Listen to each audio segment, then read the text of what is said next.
Hello friends, I am Ronia John, Assistant Professor in Biani Group of Colleges. Welcome to all on behalf of Guru KPO. Today I am going to deliver my lecture on osteoporosis. So first we will see what is osteoporosis. Going to the definition, it is a metabolic disease in which the bone mass is lost, thereby weakening the bones and leading them to fracture.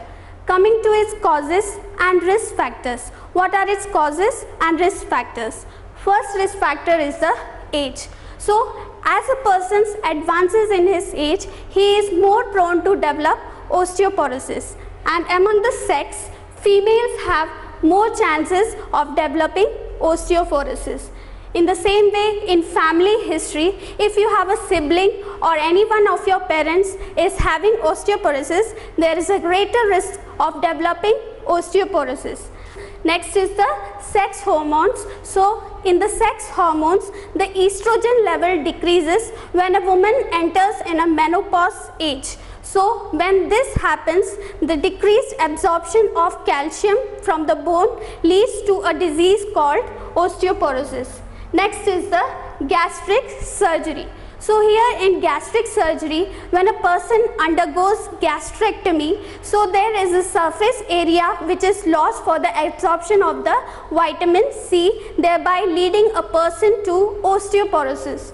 Next is eating disorders. So when a person has eating disorders like anorexia, here what happens, the appetite is lost and the patient consumes a less amount of food, thereby decreasing the amount of calcium in their nutrients, so thereby leading to osteoporosis. Next is certain drugs. For example, if person is taking steroids, for example prednisolone, which is one of the commonest corticosteroids received by the patient, it can also be a great risk to develop osteoporosis.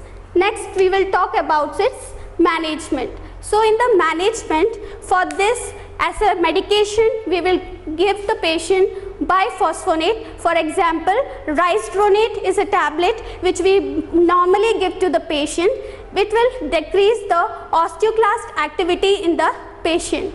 So among the supplements we can give vitamin C and vitamin D supplements to the patient, and we can ask the patient to continue weight bearing exercise so that he can move on his muscles and make the bones strong.